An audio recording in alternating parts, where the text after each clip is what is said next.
എല്ലാവർക്കും നമസ്കാരം. ഞാൻ ഡോക്ടർ രഞ്ജിതാസ് വെൽനസ്, മുട്ടത്തറ, ട്രിവാൻഡ്രം.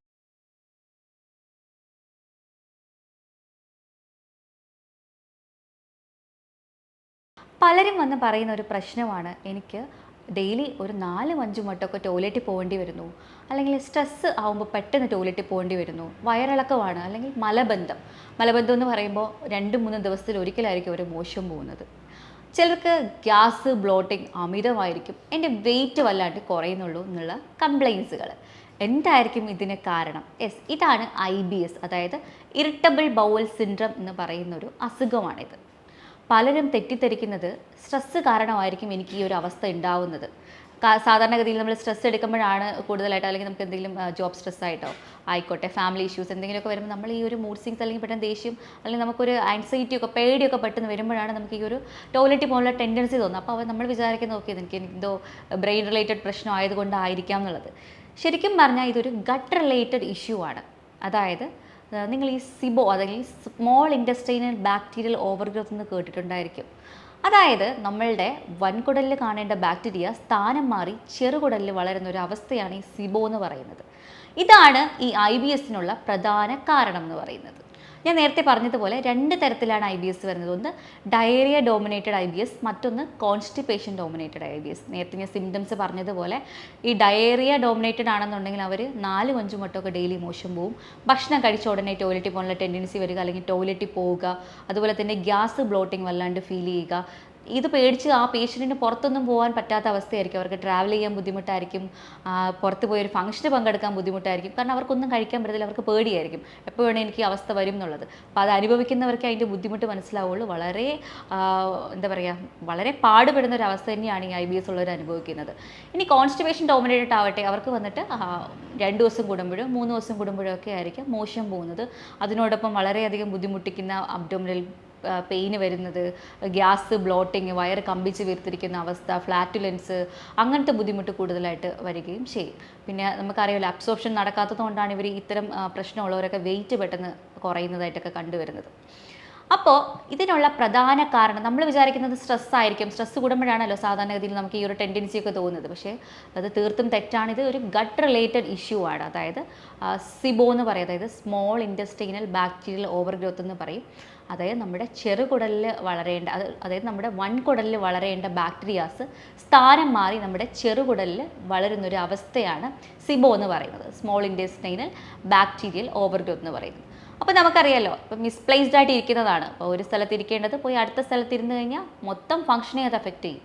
ചെറുകുടലിൽ നടക്കേണ്ട ഫംഗ്ഷൻ ചെറുകുടലിൽ കറക്റ്റായിട്ട് നടക്കില്ല, വൻകുടലിൽ നടക്കേണ്ടത് അവിടെ നടക്കില്ല. മൊത്തത്തിൽ അബ്നോർമൽ ഫംഗ്ഷൻ ആയിപ്പോവും. അതായത് നമുക്കറിയാം, നമ്മൾ കഴിക്കുന്ന ഭക്ഷണം ചെറുകുടലിലെത്തും. അവിടെ ഒരു കുടലിനൊരു മൂവ്മെൻറ്റ്സ് ഉണ്ട്, അതിന് പറയുന്ന പേര് പെരിസ്റ്റാൾട്ടിക് മൂവ്മെൻറ്റ്സ് എന്നാണ്. ഈ ഒരു തരത്തിലൊരു മൂവ്മെൻറ്റ്സ് ഉണ്ട്. ഈ മൂവ്മെൻറ്റ്സിൻ്റെ ഫലമായിട്ടാണ് നമ്മൾ കഴിക്കുന്ന ഭക്ഷണം താഴോട്ട് വരുന്നത്, ചലിക്കുന്നത്. മനസ്സിലായോ? അപ്പോൾ നമ്മൾ ഈ ചലനത്തിനെ കൺട്രോൾ ചെയ്യുന്നത് ബാക്ടീരിയാസ് ആണ്. സെറട്ടോണിൻ പോലുള്ള ബ്രെയിൻ ഹോർമോൺസുമാണ്. ഈ ബ്രെയിൻ ഹോർമോൺസ് സെക്രീറ്റ് ചെയ്യുന്നത് നമ്മുടെ ബാക്ടീരിയാസ് തന്നെയാണ്. അപ്പോൾ മനസ്സിലായി കാണുമെന്ന് വിചാരിക്കുന്നു. അപ്പോൾ നമ്മുടെ കുടലിൻ്റെ മൂവ്മെൻറ്റ്സ് കൂടാൻ തുടങ്ങും. കാരണം ഓവറായിട്ട് വളരുകയാണ്, ചെറുകുടലിൽ ബാക്ടീരിയസ് ഓവറായിട്ട് വളർന്നിട്ട് സെറട്ടോണിൻ ഹോർമോണും പ്രൊഡ്യൂസ് ചെയ്യും. ഈ ഒരു പെരിസ്റ്റാൾട്ടിക് മൂവ്മെൻറ്റ്സിനെ അത് കൂട്ടും. അപ്പോൾ ഇത്രയും മൂവ്മെൻറ്റ്സ്, കുടലിൻ്റെ ചലനം കൂടുന്നതിനനുസരിച്ചാണ് നമുക്ക് ഡയേറിയ കൂടുതലായിട്ട് വരുന്നത്. അതായത് ഭക്ഷണം കഴിച്ചിട്ടും ടോയ്ലറ്റിൽ പോകാനുള്ള ടെൻഡൻസി കൂടുന്നതും, നമ്മൾ 5-6 വട്ടമൊക്കെ ലൂസ് മോഷനായിട്ട് സ്റ്റൂള് പോകുന്നതൊക്കെ ഇതിൻ്റെ കാരണം കൊണ്ടിട്ടാണ്. ഇനി വൻകുടലിൽ സ്റ്റൂൾ ഇങ്ങനെ കെട്ടിക്കിടക്കുകയാണെങ്കിൽ എന്താ സംഭവിക്കുക? അതാണ് മലബന്ധം. അതായത് നമ്മൾ 2-3 ദിവസം കൂടുമ്പോഴായിരിക്കും സ്ട്രെയിൻ ചെയ്ത് ഹാർഡ് സ്റ്റൂളായിട്ടൊക്കെ നമുക്ക് പോകുന്നത്. മൂവ്മെൻറ്റ്സ് കുറയുമ്പോഴാണ്. അപ്പോൾ നിങ്ങൾക്ക് മനസ്സിലായി കാണും എന്താണ് ഡയേറിയ ഡോമിനേറ്റഡ് IBS ഇതും എന്ന് മനസ്സിലായി കാണുമെന്ന് വിചാരിക്കുന്നു. അപ്പോൾ നമ്മൾ മനസ്സിലാക്കേണ്ടത്, നമ്മൾക്ക് ഒരു 80 ട്രില്യൺ കോശങ്ങൾ ഉണ്ടെന്നുണ്ടെങ്കിൽ അതിൽ 50 ട്രില്യൺ കോശങ്ങളും ബാക്ടീരിയ കോശങ്ങളാണ്, 30 ട്രില്യൺ മാത്രമാണ് നമ്മളെ ജനിതക കോശങ്ങൾ, നമ്മുടെ അച്ഛനും അമ്മയുടെ നമ്മുടെ ജീനിൽ നിന്ന് കിട്ടുന്ന കോശങ്ങളായിട്ട് പറയുന്നത്.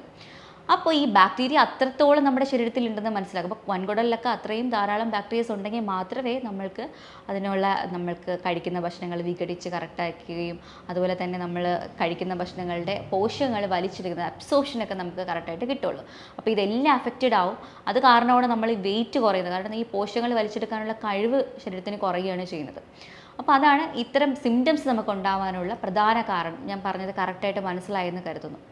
അപ്പോൾ നമുക്കിതെങ്ങനെ പരിഹരിക്കാം എന്നുള്ളതിനെക്കുറിച്ച് നോക്കാം. അതിന് വേണ്ടിയിട്ട് നിങ്ങൾ ശ്രദ്ധിക്കേണ്ടത് പലവിധം പ്രോബയോട്ടിക്സ് ഒക്കെ അവൈലബിൾ ആണ്. പക്ഷേ എല്ലാതരം പ്രോബയോട്ടിക്സും ഈ ഒരു കണ്ടീഷന് നമുക്ക് ഒരു മികച്ച ഗുണം നമുക്ക് കിട്ടില്ല, നമുക്ക് തരില്ല. കാരണം എന്ന് വെച്ചാൽ നിങ്ങൾ മനസ്സിലാക്കേണ്ട ഒരു പ്രധാന കാരണം വെച്ചാൽ ഈ ഒരു സോയിൽ ബേസ്ഡ് ആയിട്ടുള്ള ഓർഗാനിസംസ് ആണ് നമുക്ക് ഈ ഒരു കണ്ടീഷൻ ട്രീറ്റ് ചെയ്യാൻ വേണ്ടിയിട്ട് നമ്മൾ കൊടുക്കുന്നത്. ഫോർ എക്സാമ്പിൾ നമ്മളിപ്പോൾ നിങ്ങൾക്ക് കോൺസ്റ്റിപ്പേഷൻ ഡോമിനേറ്റഡ് പ്രശ്നങ്ങളാണ്, അതായത് മലബന്ധ പ്രശ്നങ്ങളാണെന്നുണ്ടെങ്കിൽ ബിഫിഡോ ബാക്ടീരിയം അടങ്ങുന്ന ടൈപ്പിലുള്ള പ്രോബയോട്ടിക്സ് ആണ് നമ്മൾ കൊടുക്കേണ്ടത്. അതുപോലെ തന്നെ കോൺസ്റ്റിപ്പേഷൻ ഡോമിനേറ്റഡ് ആണെന്നുണ്ടെങ്കിൽ, അതായത് നമുക്ക് ഒത്തിരി വട്ടം ടോയ്ലറ്റിൽ പോകാനുള്ള ടെൻഡൻസി, സ്ട്രെസ് വരുമ്പോൾ ടോയ്ലറ്റിൽ പോകാനുള്ള ടെൻഡൻസി ഒക്കെ ഉണ്ടെങ്കിൽ നമ്മൾ കൊടുക്കേണ്ടത് എസ് ബോൾട്രാഡി എന്ന് പറയുന്ന ഒരു ടൈപ്പ് പ്രോബയോട്ടിക്സ് ആണ് കൊടുക്കാറുള്ളത്. അത് സോയിൽ ബേസ്ഡ് ആയിട്ടുള്ള ഓർഗാനിസംസ് അടങ്ങുന്ന പ്രോബയോട്ടിക്സ് ആണെങ്കിൽ ഇതെല്ലാം അതിൽ തന്നെ നമുക്ക് ഇരിക്കും, അതിൽ തന്നെ ഉണ്ടാവും, നമുക്കത് യൂസ് ചെയ്യാൻ എളുപ്പമായിരിക്കും. അപ്പോൾ അതാണ് പ്രോബയോട്ടിക്സിൽ നമ്മൾ ശ്രദ്ധിക്കേണ്ടത്. അപ്പോൾ നമ്മൾ സാധാരണഗതിയിൽ കേടും യോഗട്ടൊക്കെ കഴിക്കുന്ന നല്ല തന്നെയാണ്, അതിൽ പ്രോബയോട്ടിക്സ് ഉണ്ടെങ്കിലും അതിൽ വേറെ തരത്തിലുള്ള പ്രോബയോട്ടിക്സ് ആണ് വരുന്നത്. ഇത് പ്രത്യേക രീതിയിൽ കൾച്ചർ ചെയ്യുന്നുള്ള പ്രോബയോട്ടിക്സ് എടുക്കുന്നതാണ് ഏറ്റവും ബെറ്റർ. അപ്പോൾ നാച്ചുറൽ സോഴ്സിൽ നമുക്ക് കിട്ടുന്നത് വളരെ കുറവാണ്. അതുപോലെ തന്നെ നമ്മൾ ശ്രദ്ധിക്കേണ്ടതെന്ന് വെച്ചാൽ നമ്മൾ ഡൈജസ്റ്റിന് വേണ്ടിയുള്ള എൻസൈംസ് നമ്മൾ പ്രോപ്പറായിട്ട് കൊടുക്കാൻ വേണ്ടി ശ്രമിക്കണം. ഡൈജസ്റ്റീവ് എൻസൈംസ് എന്ന് പറയും, അതിനുള്ള സപ്ലിമെൻറ്റ്സുകൾ കഴിക്കുന്നത് വളരെയധികം നമുക്ക് ഗുണം ചെയ്യുന്നതാണ്.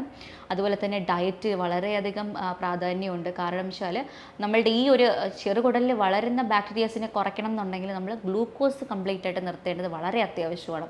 കാരണം നമ്മൾ ഈ ഗ്ലൂക്കോസ്, നമ്മൾ കാർബോഹൈഡ്രേറ്റ്സ് ഒക്കെ കൊടുത്തു കഴിഞ്ഞാൽ ഇത് നമ്മൾ ബാക്ടീരിയസിന് വളരാൻ ഫുഡ് കൊടുക്കുന്ന പോലെയാണ്. പെട്ടെന്നായിട്ട് റാപ്പിഡായിട്ട് ഗ്രോത്ത് വരും, മൾട്ടിപ്ലിക്കേഷൻ ഉണ്ടാവും.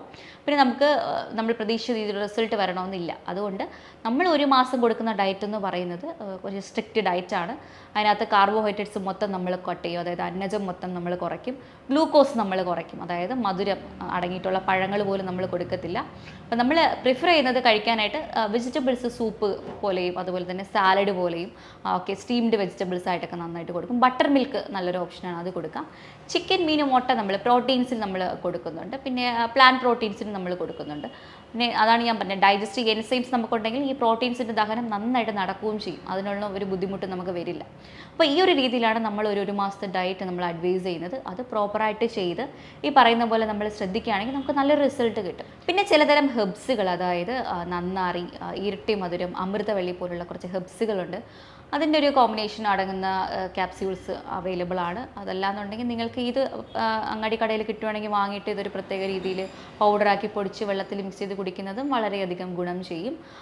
അങ്ങനത്തെ രീതിയിൽ കുറച്ച് ഹെർബ്സുകൾ നമ്മൾ എടുക്കുന്നത് ഈ ബാക്ടീരിയൽ ഓവർ ഗ്രോത്തിനെ ഒന്ന് തടയുന്നതിനും കറക്റ്റായിട്ടുള്ള അബ്സോർപ്ഷനും കാര്യങ്ങളൊക്കെ നടത്തുന്നതിന് നമുക്ക് നല്ല രീതിക്ക് യൂസ് ആവും.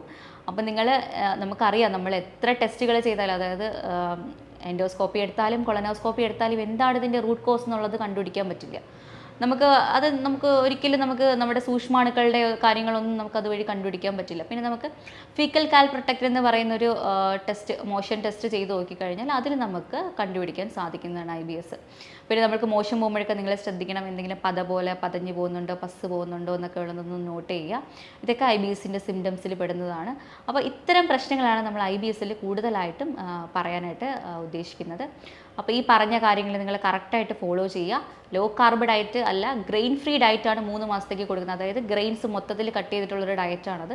അത് കറക്റ്റായിട്ട് 3 മന്ത്സ് ഫോളോ ചെയ്യുമ്പോൾ തന്നെ നല്ല രീതിക്ക് ഒരു റിസൾട്ട് വരും. അതിൻ്റെ കൂടെ ഞാൻ ഈ പറഞ്ഞ കാര്യങ്ങൾ, പ്രോബയോട്ടിക്സിലും പ്രത്യേക ടൈപ്സ് ഉണ്ട്, അതൊക്കെ തന്നെ ഫോളോ ചെയ്യുവാണെങ്കിൽ നമുക്ക് നല്ലൊരു റിസൾട്ട് തന്നെ കിട്ടുന്നതായിരിക്കും. അപ്പോൾ മറ്റൊരു വീഡിയോ ആയിട്ട് വീണ്ടും കാണാം. താങ്ക്